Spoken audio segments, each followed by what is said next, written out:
Hello and welcome to Ignite with Mwangala. I am your host, Mwangala Chakalashi Santos. Now remember, the objective of the show is to bring you stories that are meant to leave a lasting and positive impact on your lives. Now, we've always asked and wondered, is there a balance between modernity and culture? My guest today is a 2014 Mandela Washington Fellow. She is an independent communications and design consultant. She is also an author, and she's a fashion designer. Yes, I just said a fashion designer. Her name is no other than Chola Chilufya Lungu. Chola, welcome to the show. Thank you, Mwangala. I am talking to a designer, and I was very particular on what to wear. Because you know, when you're talking to a fashion designer, they'll look at everything and say, oh no, that doesn't match. Oh, wow. Not all the time, but you've done a pretty good job. Thank you. So before we go into what culture is, who is Chola? What is your story? Wow. That's a very difficult question. Now, I know you are also, by the way, Chola is the granddaughter of Simon Mwansaka. So there you have it. Okay, so I'm, as you said, a designer. I like to call myself a designer because I design educational material in local languages, I design clothes, and I design workshops for youth. That's my favorite part, is designing empowerment workshops for youth. Okay, now talking about youths, I know that you're working with a group of boys.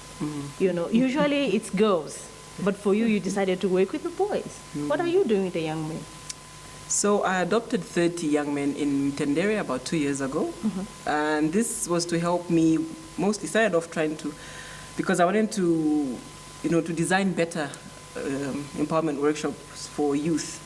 I'd worked with girls for a long time, and then I realized I was making a lot of assumptions around the way boys take in information, the way they process information, and the way they just, live. So that this 2 years for me has been learning of how we raise our boys and Especially that you and I have boys. Yes. Right? Yeah. And how just to better design workshops for boys. And how is that working? How is that coming up? Oh, wow. I realize we make a lot of assumptions about boys. I think sometimes we're very unfair because as girls, I think every stage of your life, someone's speaking to you about your health, about your looks, about your behavior, about your relationships. But for boys, we assume they know what to do. Of course, yes. Yes, we don't allow them to cry. We don't allow them to show signs of weakness. We don't prepare them for relationships, whether it's with their friends or whoever. We assume they'll know. We assume all boys turn into good men. So that's my findings in the last 2 years has just been that we need to have conversations with young men. Okay. Now, do you think that has an impact on what we are now seeing in marriages? I mean, men who seem to be men, but they're actually boys because they don't know how to carry themselves as husbands, as fathers. Yeah, I think as women, from a young age, you're raised to run a home. Yeah. You're raised to cook. You're raised to look after babies because you look after your siblings. You're raised to manage relationships with your husband, with your children, with your in-laws. So every stage of your life, you're prepared for it. So when you finally get married, you are ready, but you're also groomed for this perfect man who is... Of course. But unfortunately, this person maybe hasn't been talked to as much. So the expectations on this poor guy often is the expectations are very high. True. But he hasn't been prepared to reach the standard that, that you think. That we set on them. Because then suddenly everything in a home is a surprise for him. It's just discovering everything now. You're supposed to be doing this. You're supposed... Oh, okay, so 30 boys. Out of those 30 boys, where do you see them going? Is it just mentorship and it ends there? Or do you actually, find them jobs, get them... How are you empowering them? So the first part of it for me is I wasn't talking to them much. I was bringing in medical people to talk about their health because there are a lot of questions about their bodies, about what they do. Oh, even their bodies? With us girls, people are always telling us about our bodies. But with boys, it was interesting to hear them do that. Then there's somebody who's worked with drugs and talked to them about the impact of drugs. I had is a current ambassador right now to Angola. He also came and spoke to them about careers. I've had former politicians speak to them. So for me, it's just letting them see people who live outside the neighborhood. So 15 are from Chilenje and 15 are from Tendere. So I work with Africa Directions. Oh, okay. So they're from those neighborhoods. And some of them, have finished grade 12 and have done a course. Others know. Some want to go into music. Some want to be barbers. They all have different, career goals and dreams. But at the end of the day, they just want to have conversations. Yeah, because nobody's talking to them. Yeah, Nobody they just want seems to have guidance. time for them. Yeah. Wow, that's so powerful. I think I should bring my boys there. You're welcome. Yeah. Okay, so now we're talking about striking a balance between modernity and culture. I mean, I'm looking at a fashion designer who is so passionate about preserving our culture. I don't know whether that's the right way to put it. How did you find yourself embracing culture so much? Is it because you are Simon Mwansakapope's granddaughter? I guess the home that you're raised in kind of impacts how you view the world. Yeah. For me, they only spoke to me in Bemba until I was 3, so that's all my first language, I think in Bemba before I translate anything. Like that. I think my mom was even now, I mean, I will speak to her in Bemba before I go into English. She was they were very deliberate about taking us to Chinsali. My father's from Petaoke. That's why they Chola Lungu. So even there, they were very deliberate about taking us there. And I think that's where that came in. And then when we left Zambia, we were not too far away, just Namibia and South Africa. I think I was quite impressed with the way they preserve their culture. I mean, just by looking at what they are wearing, you can tell this is a Xhosa or a Zulu or whatever. And when I came back home, I was feeling like I'd missed out on kitchen parties and all those things. I was feeling like people were way ahead of me. Yeah. But when I started asking questions, I realized, like, okay, not everybody knows the steps to do at a kitchen party or a matebeto exactly. or even properly speaks the language. Because I think we spoke the very rich Bemba. That now when someone speaks Bemba, I'm like, that's not how you say it. So, oh, really? So then I think it also drove me to actually writing Bemba for my children, like the educational material for children. So that started with your children first, and then you did. And then when I went to print, then someone saw it and said, "Do you know government's looking for educational material?" So what I did first was just ask them 100 things that they want to know in Bemba. So it's objects, body parts, objects, toys, trees, things in the environment. And then my grandma actually translated. My late grandma, she passed 2 years ago. So my grandma translated. Oh, wow. And then I came to the ministry and then also did it in Nyanja. So those were certified for use in schools. So those are used in schools. I've also done them in Lozi and Tonga, but I haven't printed those yet. So we'll see. Wow. So we're having an interview. What would that be in Bemba? Since you think in Bemba, Chola. There's some words in Bemba that you can't translate into English. Really? So things like interview or chatting. We are chatting. I think you and I are having a nice chat. Oh, Tuleisha. In front of the cameras. I like that. Yes. Okay, so you said something that is very profound, and I think as a mother sitting here, I'm guilty because do my children speak any of local languages that so well? Do your kids speak Bemba? It's very mixed with Nyanja now because of the influence. They're learning Nyanja at school. Okay. And then even the people around them, they help. They speak Nyanja. So it's a language that's a mixture of of both. Yeah. So they can, I mean, if I go with them to Chinsali, I can leave them with people. They will be able to communicate, but there will be some Nyanja in there. Oh, wow. Yeah. Okay. So do you think we are losing it as parents? Because I think most of us, the in thing is to speak to them in English. You find that even grandmothers now are struggling. Come here. And you're wondering, why not just say, in a language that you can easily communicate with your grandchildren. Are we missing it as a generation or as a people?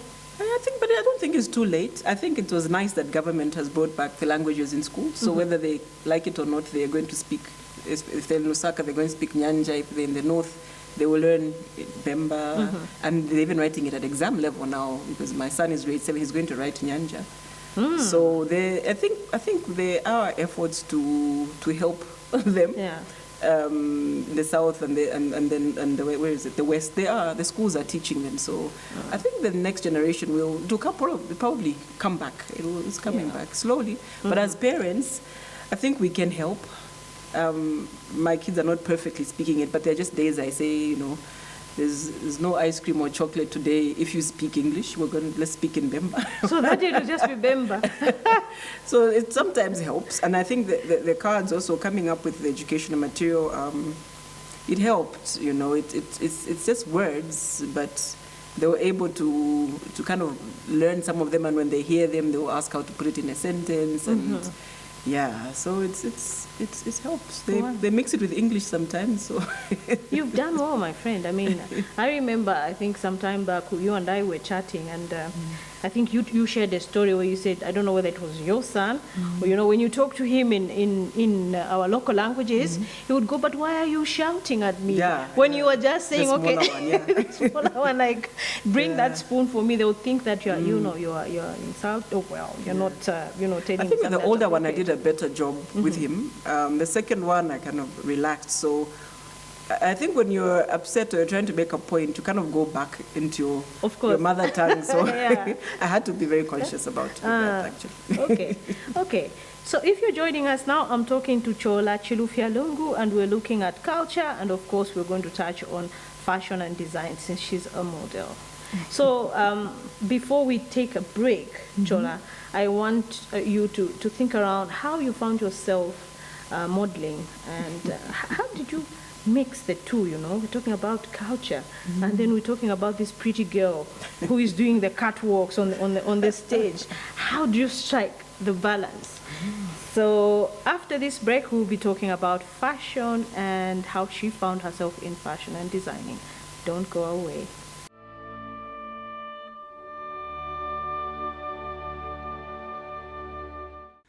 To advertise on this program and enjoy amazing introductory rates, please call us on +260 211 290959 or +260 211 290912 or +260 953 538 000, or send us an email at loyolazam@gmail.com.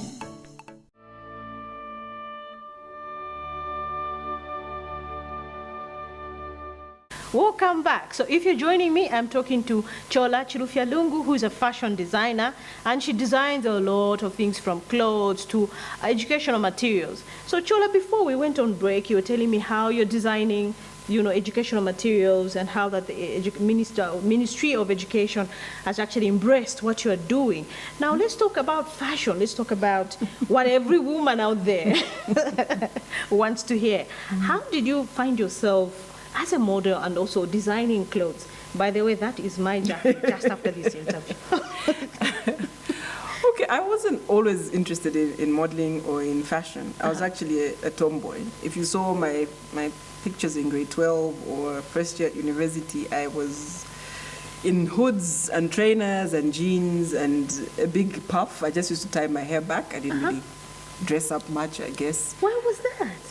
It was just comfortable, and I think I was also very skinny, so I was quite insecure about my body. So I wore very big things, and in those days, so that you look bigger. Well, it felt safe. It was a safe thing to do. Okay. So that's what I did. So there's a time when we lived in Namibia, and my grandma came from Zambia to have her eye operation. Yeah. And while at the hospital, the nurse told my mom, "Your daughter is very tall. Do you know about there's a finishing school called Extravaganza, run by a Namibian lady called Kwani Maritz. She's white Namibian." And she was like, "Oh, they really turn tomboys into girls." And my mom was like, "Yeah, I should do this." Yeah. A week later, I was enrolled into Extravaganza, which is like an 18-month program, a finishing school, and they go through, for the first part of it is like a charm and beauty course, which really deals with your communication skills, your posture, and things like that. Then you go into nutrition, you go into hair, you go into skin, then you go into photography for a while. Oh, really? So lots of photo shoots. Then they brought in also kinds of people, to speak to us. motivational speakers, but it was a very intense year. And then in the last 6 months, it's just walking, because everybody can walk. It's just But perfecting the art. you walk in a certain way. Yeah, yes, but it's not the hardest thing. I think the hardest thing is actually getting someone to feel confident about themselves. So the last 6 months is catwalk and beauty and ramp techniques, all those things, and then they train you to train. So that's how I got into it. But getting into fashion is when I moved back to Zambia. I was designing clothes anyway and having them made for myself, even as and for my mom. Then someone dared me to enter Zambia Fashion Week. I think that was 2013. Yeah. So I designed jackets. That's the one thing I like to design is like this, like the last piece you throw on, not the full outfit. It's too much work. So I like to design just the jackets. And I designed jackets, and from then I've been going to Zambia Fashion Week every year. Okay. And then I decided to have a label, so I called it Poleka, which is I remember when I was young and someone looked really nice. My mom used to say "Na Poleka." Okay. So that's where Poleka came from. Oh, Poleka Designs. So I was kind of forced back into modeling, especially my own clothes. So, but mostly photography. I enjoy, I think, photos more than the catwalk. Okay. So that also in itself is associated with fashion designing? Yeah, I guess, when you're a model, you don't really get to choose what you're wearing. Okay. But you're wearing a lot of people's clothes. So I guess you develop an interest for texture, for fabric, for how it flows, how it feels, how it looks, body sizes and fits and things like that. So I guess you start picking up all these things from backstage. So you develop an interest. So since you've been in that industry, looking at the industry in Zambia, do you think it has a future? I think it's a brilliant time, because a lot of young people are daring to design. They're daring to try out. Before, I think we used to design very safe clothes, but I think they're trying out different fabric combinations every year. At Zambia Fashion Week, I get very fascinated with what younger and younger designers are bringing. It's not very competitive yet, but I think the ground is very fertile for things like that. I mean, I think we need to get now to a place where Zambian designers are traveling out more and more to show what we have. Okay, and we have so much to show for. We do, actually. In the fashion industry, it's actually time. Okay. Now I know that you also, in your other life, you also do what I'm doing. You sit on the other side and you talk to a number of guests. You're also a TV host, and you have a program you're calling Drums and Heels. Yes. Is that right? Yes. What is that all about? Drums and heels. And heels. What a combination. Drums and Heels, to be quite honest, started over 10 years ago as events I was hosting for women. Okay. And this was to just understand the 4 phases in our lives, which is birth, puberty, marriage, and death.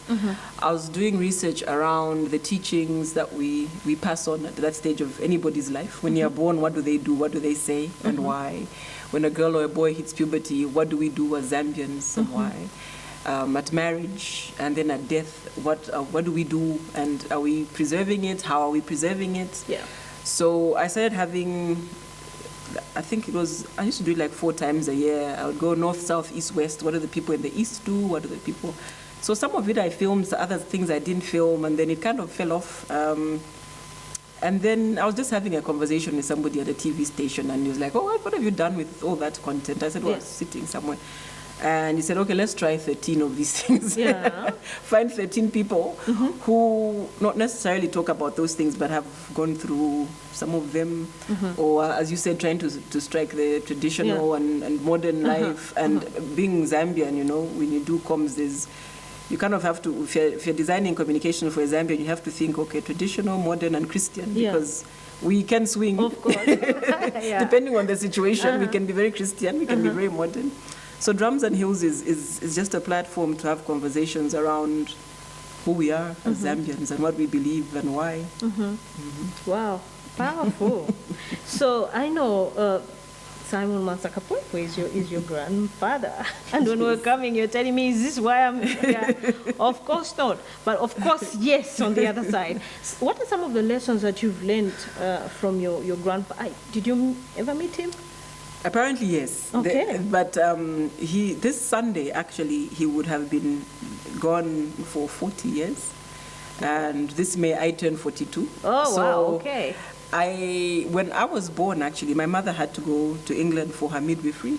So she left me with my grandparents in Chinsali. Okay. So what he did, the way I've connected with him is he had a diary, and everything I did, he wrote.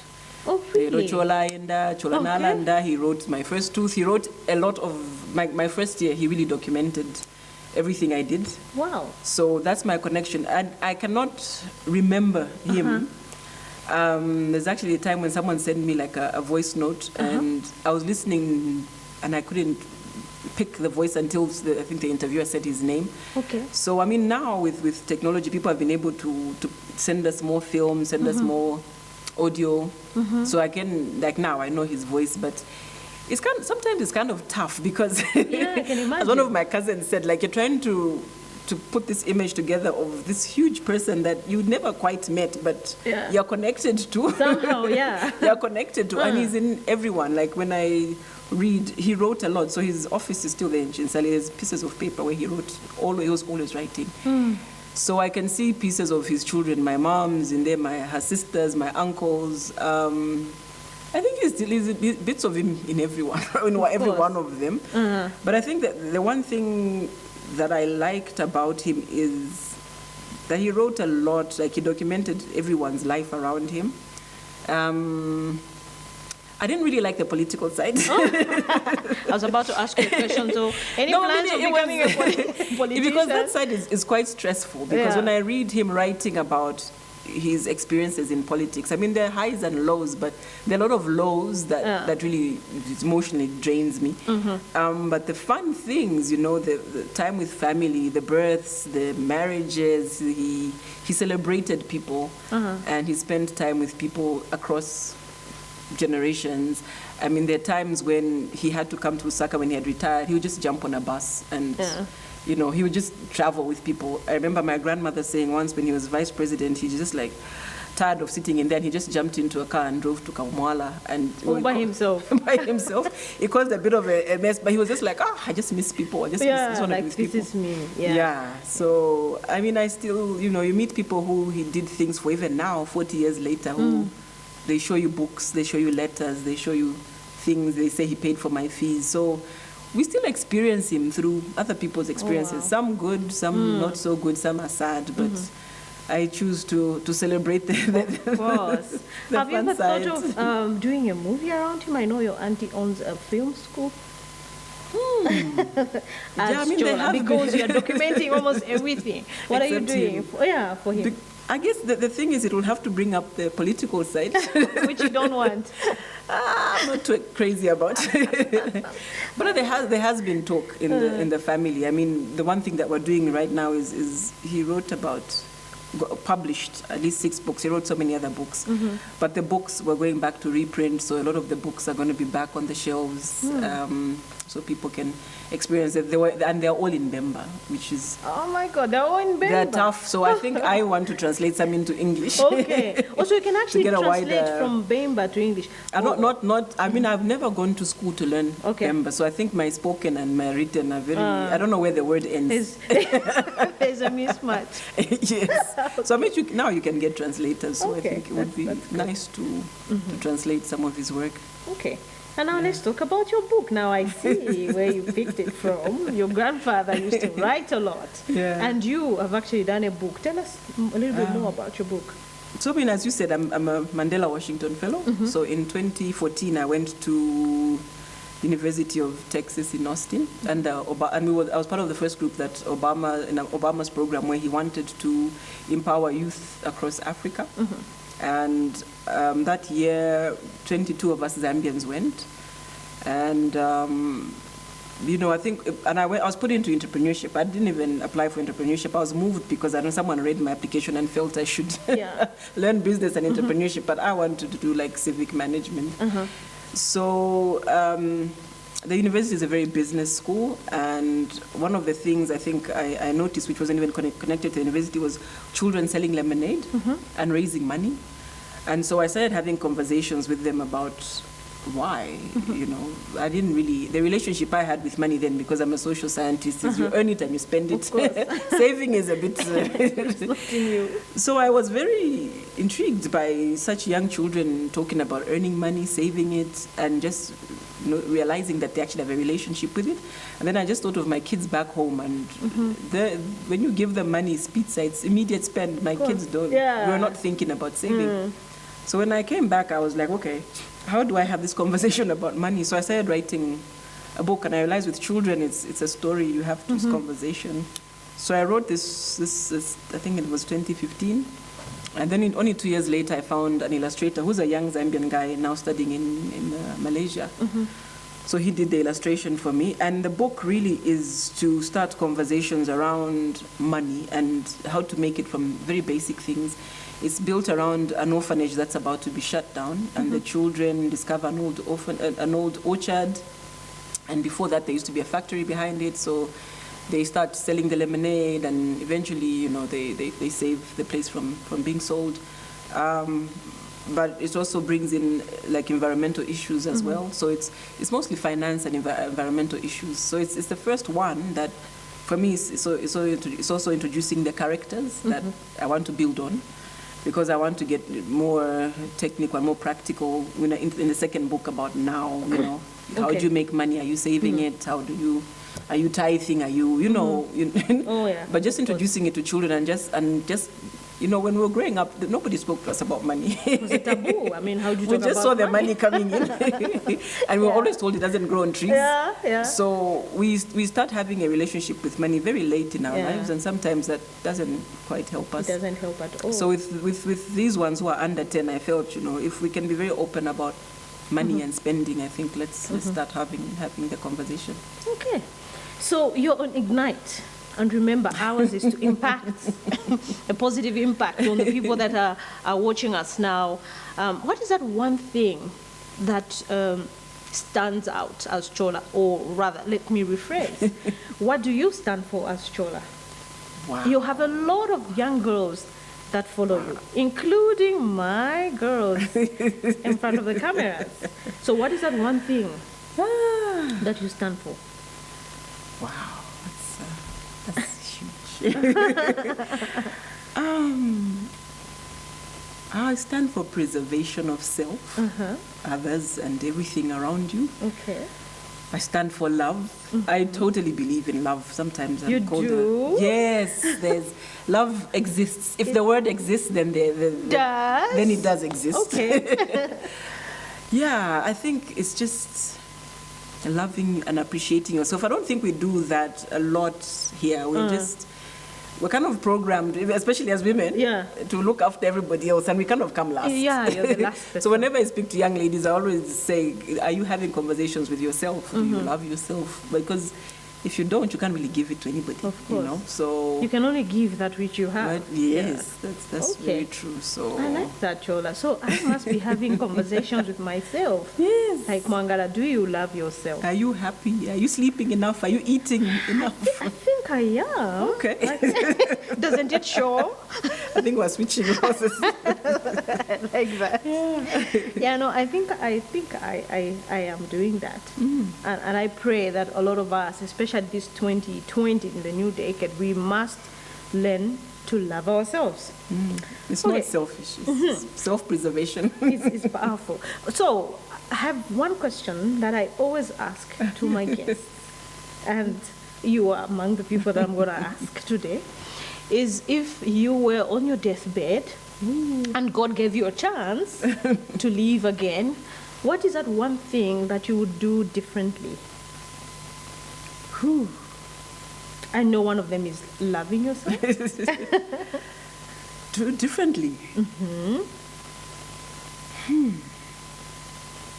Would you still be the same Chola? I think if I did it differently, I wouldn't be me, right? But I think it's That's deep, huh? Yeah, it is. And we very don't deep. ask ourselves that question. No, Usually we no. don't. I mean, we take a lot of things for granted. No, I'll still be there, I'll still be, I think it's investing time with people that matter. Because I think we always assume we have time. And then when they go, you're like, oh, I could have said this. But I think it's investing my time with people close to me, my support system. I feel I could have invested much more time with them. I mean, I'm trying now. I mean, no one's perfect, but I think it's an investment. It's the time investment that I think I would do differently. Wow. And I'd be more specific. I think the older we grow, the more we want to spend time with people that matter. I don't know why it's like that. Then you know yourself and you know who values you, so True. you kind of know where to spend your time. I'm so happy you came on the show. Thank you. High five. Oh, is it a high five? Of course. We always do that. Thank you. We've come to the end of the show. Thank you for having me. I mean, it was that short and sweet. But one thing is you've really left an impact on this show. And I always tell you that. I mean, even yesterday when we were having coffee, I said, every time I'm having a conversation with you, I always learn something from you. And it's my prayer that the people back home have learned something, one or two things from Chola. Let's make every day count in 2020. I have been talking to Chola Chirufya Lungu. Join me for another exciting episode on Ignite with Mwangala.